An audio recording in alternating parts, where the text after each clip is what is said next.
Komisi 10 DPR RI. Jadi dengan surat tersebut kami menyampaikan mengenai PPPK yang untuk tahap kedua ini, gelombang kedua ini, memberi kesempatan kepada guru-guru di sekolah swasta untuk bisa mendaftar dan diterima di PPPK. Tapi yang selanjutnya ini yang kami sampaikan itu bahwa guru-guru di sekolah swasta yang daftar di PPPK dan diterima itu ditempatkan di sekolah negeri menggantikan guru-guru honorer di sekolah negeri. Nah, dengan persyaratan guru yang mendaftar di PPPK ini.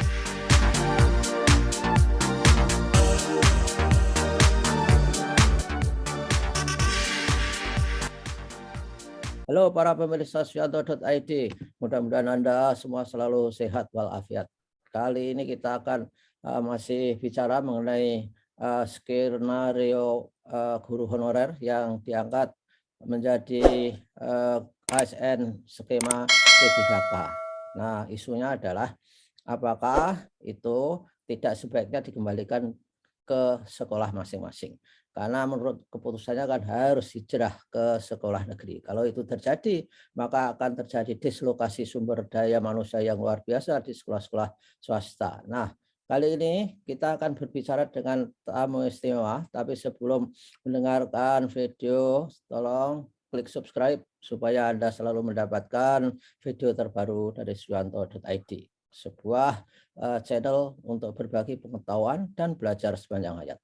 Kalau Anda ingin berbagi pengetahuan, ayo kita bikin di channel ini dan mari kita rame-rame bikin channel untuk mendidik anak-anak bangsa supaya tidak selalu dipenuhi oleh channel-channel yang tidak mendidik yang jumlahnya ribuan di sekitar kita. Nah, tamu kita masih tetap dengan Pak Kiai Zainul Arifin Junaidi MPA yang biasa disebut dengan Kiai Arjuna. Beliau adalah pengasuh dan pemilik Pondok Pesantren Al-Ittihad di Poncol, Semarang, yang terkenalnya katanya Poncol Solo 3, dua-duanya sama saja. Pesantren ini sudah berdiri sejak 1885. Jadi NU, Ma'arif, dan sebangsanya itu sudah menangani pendidikan sejak Indonesia belum ada. Nah, beliau adalah juga pengurus Lembaga Pendidikan Ma'arif PBNU periode 2015-2021. Juga pernah menjadi Ketua Komisi 4 DPR RI 2014-2019. Kita sapa dulu. Assalamualaikum warahmatullahi wabarakatuh, Kiai. Waalaikumsalam warahmatullahi wabarakatuh, Prof. Selamat pagi. Mudah-mudahan sehat. Alhamdulillah kita ketemu lagi Pak Kiai. Kabarnya Pak Kiai, saya mengikuti di media sosial Pak Kiai kemarin bertemu dengan Komisi 10 di DPR RI. Apa yang diperjuangkan Pak Kiai dan siapa saja yang hadir di situ Pak Kiai?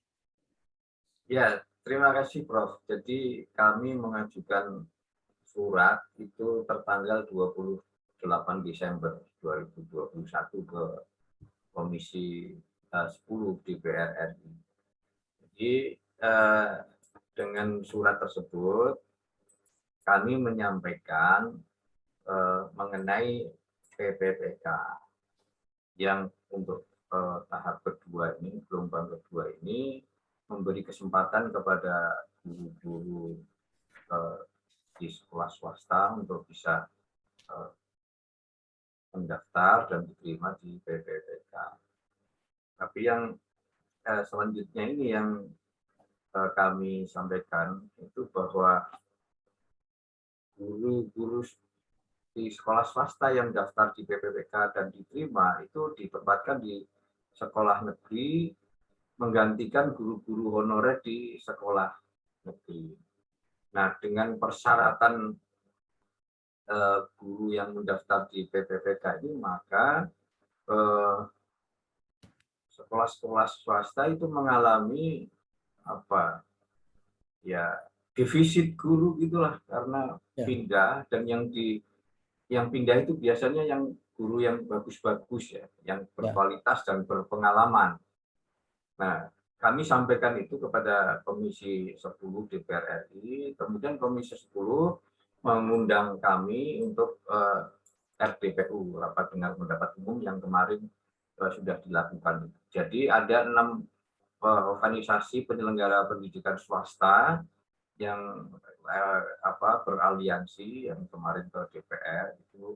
Selain lembaga pendidikan Ma'arif NU adalah dari Dikdasmen PP Muhammadiyah, Majelis Dikdasmen PP Muhammadiyah, lalu kemudian dari PGRI, kemudian Taman Siswa, kemudian Majelis Nasional Pendidikan Katolik, dan Majelis Pendidikan Kristen. Jadi ada 6 organisasi penyelenggara pendidikan swasta yang memang mengalami kesulitan dengan PPPK ini. Jadi Pak Kiai, mohon maaf menyelah. Yang diusulkan, yang diharapkan itu untuk gelombang kedua nanti ya. Karena kan formasinya kabarnya itu sampai 1 juta guru yang akan diisi. Tapi kan belum ada. Kemarin daftar 500, tapi yang lulus hanya tidak ada 500 juga. Ya. 500.000 maksud saya. Bukan yang sudah lulus berharap mudah-mudahan bisa ditempatkan di sekolah asal. Bukan begitu Pak Kiai? Ya, kami memang dalam surat kami yang kami sampaikan, itu tadi yang saya sampaikan tadi, itu memang kami meminta agar guru-guru kami yang diterima di PPPK itu tetap ditempatkan di sekolah-sekolah kami, bukan ditarik ke sekolah negeri. Jadi itu yang kami minta memang. Dan ya, di dalam mengawali rapat dengar pendapat umum kemarin, RDPU kemarin, Ketua Komisi itu rupanya memang sudah sangat paham masalah ini. Jadi kami sangat mengapresiasi Komisi 10 karena dari 5 orang pimpinan Komisi 10 itu 4 orang hadir, Prof. Jadi ini yang menurut saya dan teman-teman di Komisi 10 itu hal yang luar biasa, karena biasanya tidak seperti itu. Kalau RDPU cuma 2 orang misalnya, jadi yang hadir 4 orang.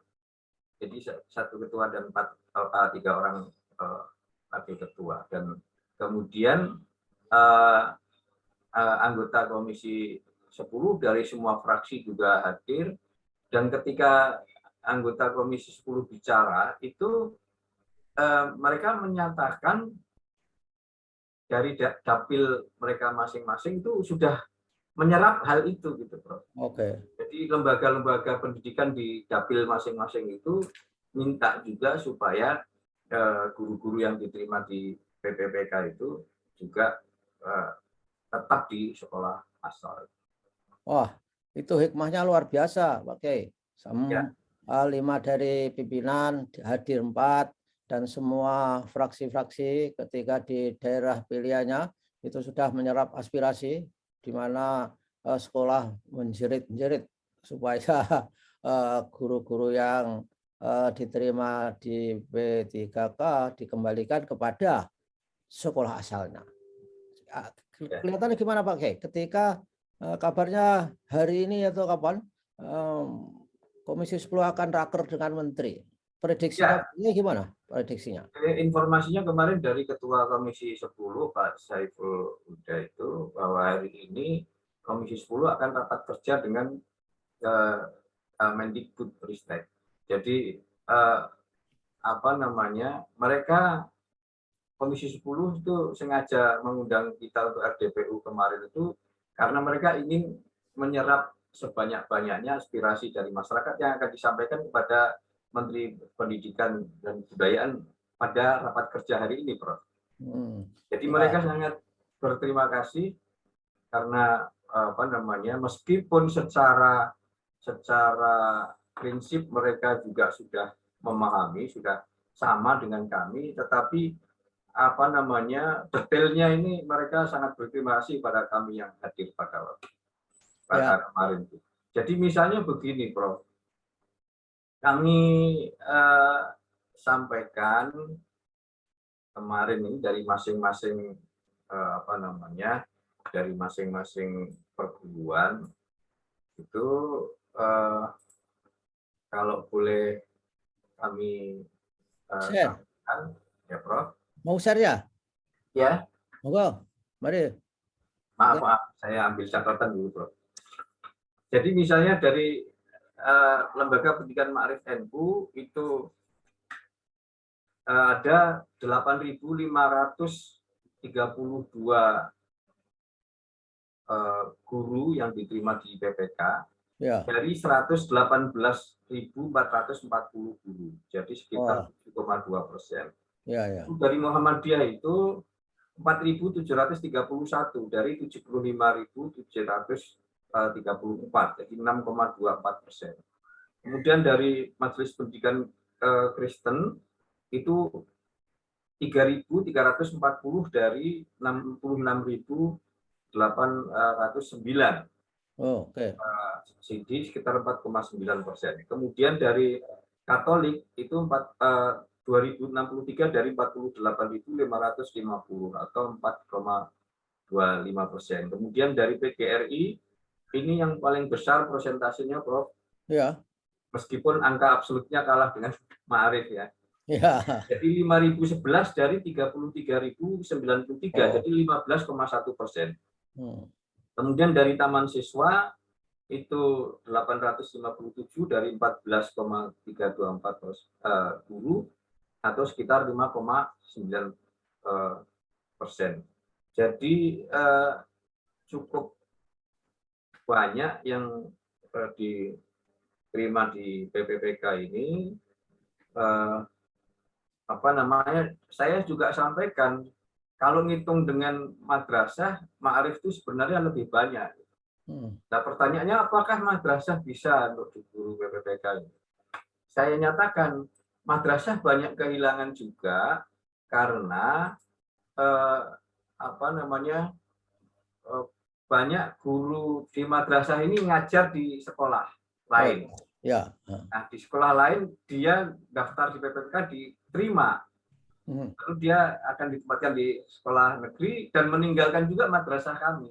Ya. Dan kami kesulitan mencari penggantinya nantinya ini karena yang diterima itu biasanya di kami ini sebagian besar itu guru bahasa Inggris, guru matematik. Ya, yang bagi kami akan sangat sulit penggantinya nanti. Ya, kalau misalnya kami yang terbanyak ini kan dari SMA, SMK yang diterima di PPPK itu. Nah,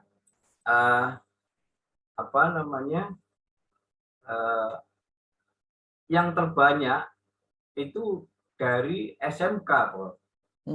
Ya.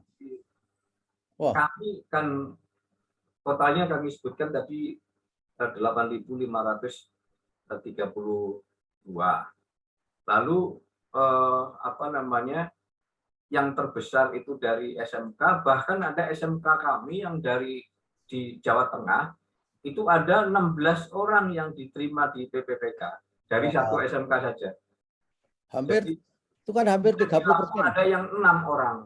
Oke. Jadi habislah tenaga berkualitas kami. Ya. Kalau nggak diperhatikan, itu saya kira memang akan merupakan kendala yang luar biasa bagi sekolah-sekolah asal itu, Pak Kiai. Ya, saya sampaikan tidak hanya berpengaruh pada sekolah, tapi madrasah juga, Prof. Seperti yang tadi saya sampaikan.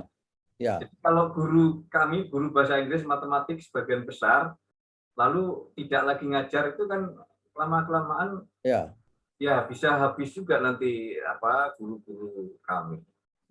Ya itu kalau di madrasah kan skenario-nya tadi ya di madrasah itu ada guru yang mengajar di sekolah non madrasah X. Tapi dia mengajar di madrasah. Kalau dia dipindahkan dari sekolah X, maka dia akan jauh dari madrasah itu juga. Betul. Itu yang kami khawatirkan. Nah, sehingga itu dampaknya ada di dua institusi, itu madrasah dan sekolah non madrasah yang tempat dia ngajar juga itu Pak Kiai ya. Ya, ya. Jadi tidak hanya dengan dampaknya tidak hanya dirasakan oleh guru-guru honorer di sekolah negeri yang kemudian tidak kebagian jam mengajar. Karena kan memang narasinya itu mereka ditempatkan sekolah negeri menggantikan guru-guru honorer di sekolah negeri kan. Jadi memang menggantikan. Ya, jadi kalau menggantikan itu nasibnya seguru honorer di sekolah negeri itu juga wah cemas ya, makanya. Jadi saya sampaikan tiga dampak tadi. Dampak bagi sekolah-sekolah swasta kami, kemudian dampak bagi guru honorer di sekolah negeri, kemudian dampak bagi madrasah juga yang kena imbasnya gitu, Prof. Jadi menurut kami itu sungguh mengancam masa depan pendidikan kita, karena saya melihat, Prof, ya, data yang saya miliki di seluruh Indonesia ini sekarang kan ada 217.283 sekolah dari SD sampai SMA, SMK. Yang negeri itu 165.206 atau 76%, lalu yang swasta itu 52.077 atau 24%. Nah, kalau kita melihat totalnya seperti itu, tapi kalau kita lihat per jenjangnya, memang SD itu negeri lebih banyak dari swasta, 88% negeri, 12% swasta. Tapi SMP ini sudah imbang, Prof, sudah 50-50. Negeri 58%, swasta 42%. Nah, yang SMA ini sudah banyakkan swasta, Prof. Iya. Nah, SMK lebih lagi. Oh ya. SMK itu yang negeri itu hanya 25% dari total 14.078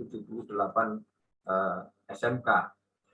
Sementara yang swasta 74%. Nah, saya kalau totalnya 2017.000 sekolah tadi, dengan total murid 45.210.000, itu kalau dirata-ratakan, Prof, ya, meskipun itu tentu saja tidak rata gitu, itu satu sekolah itu 200 murid. Nah, kalau sekolah swasta itu ada totalnya 52.000, itu maka ada sekitar 10 juta murid di sekolah swasta yang nasibnya nanti akan terancam gitu. Mungkin tidak dalam waktu singkat kemudian berubah, dalam waktu yang berapa tahun kemudian gitu. Tetapi kalau di sekolah swasta guru-gurunya tidak ada yang bermutu gitu, nanti kan tidak diminati sekolah swasta itu. Pertanyaan saya, apakah pemerintah juga siap mendirikan 52.000 sekolah untuk menggantikan sekolah swasta itu kalau nanti sekolah swasta itu gulung tikar semua? Jawabnya pasti Pak Kiai, pasti tidak bisa. Ya, pasti tidak bisa. Saya tahu juga pasti tidak mungkin itu, tidak mungkin. Ya, jadi ngeramut yang ada aja sudah susah ini kan pemerintah kan. Ya, jadi memang kementerian itu harus sudah tidak lagi berpikir swasta dan negeri. Iya. Itu yang kami sampaikan juga kemarin. Karena Menteri Pendidikan itu berulang kali mengatakan saya ini Menteri Pendidikan, bukan Menteri Pendidikan Negeri. Jadi saya ini juga menterinya lembaga pendidikan swasta juga. Itu kan seringkali Menteri Pendidikan mengatakan itu kan, Prof.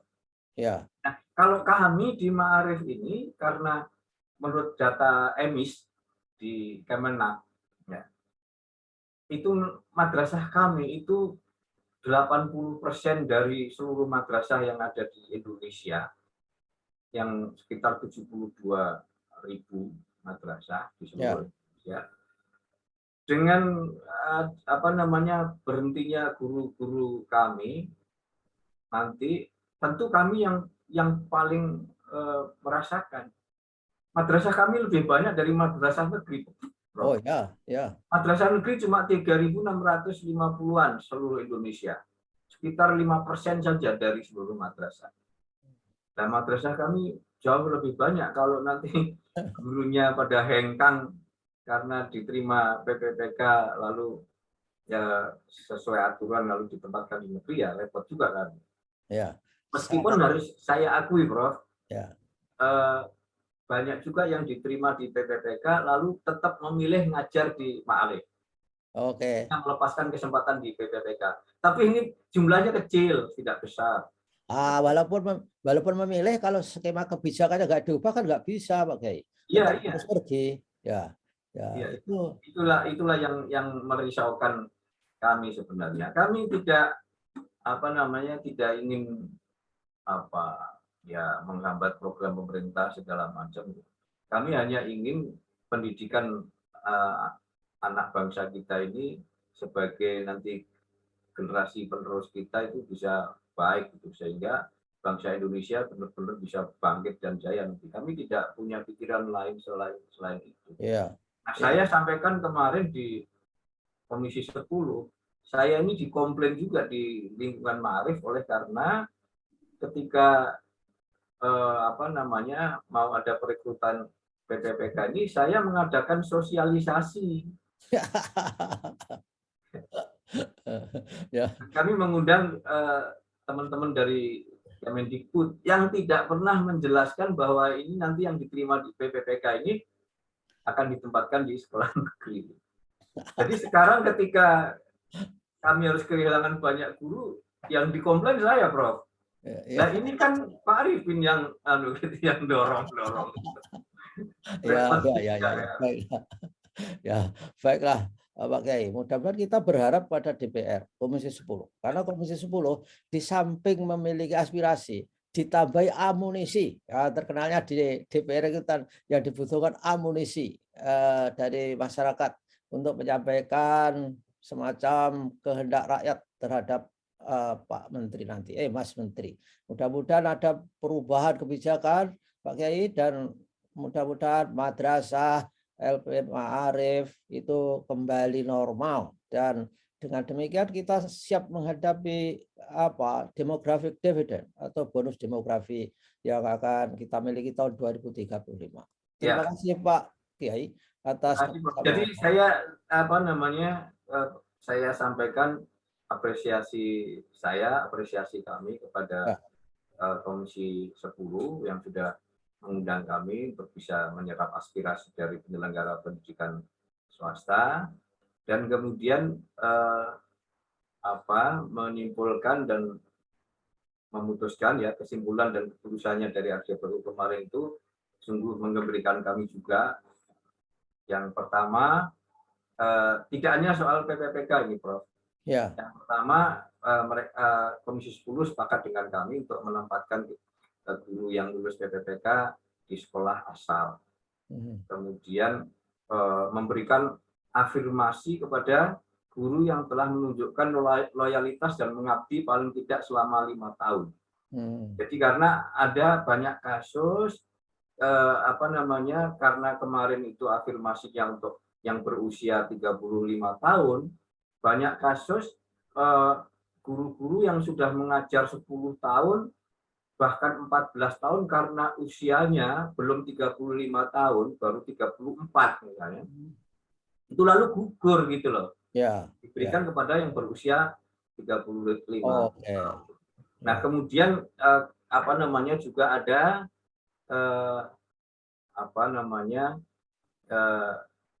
disimpulkan juga soal soal dana BOS yang kemarin ditetapkan 60 orang dan tidak jadi dilaksanakan tahun ini. Kesimpulan dari Komisi 10 seperti yang kami sampaikan juga, ya itu dicabut saja gitu. Tidak hanya ditunda gitu, tapi dicabut saja.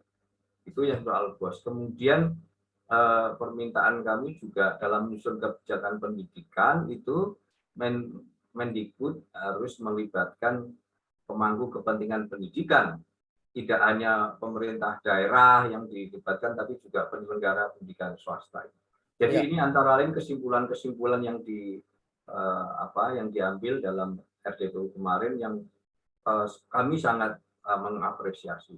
Ya, luar biasa. Mudah-mudahan Pak Kiai nanti tidak masuk angin dan netes di raker dengan kementerian, dan mudah-mudahan segalanya pulih kembali. Terima kasih Pak Kiai atas kebersamaannya. Assalamualaikum warahmatullahi wabarakatuh. Waalaikumsalam warahmatullahi wabarakatuh. Terima kasih Joko. Terima kasih.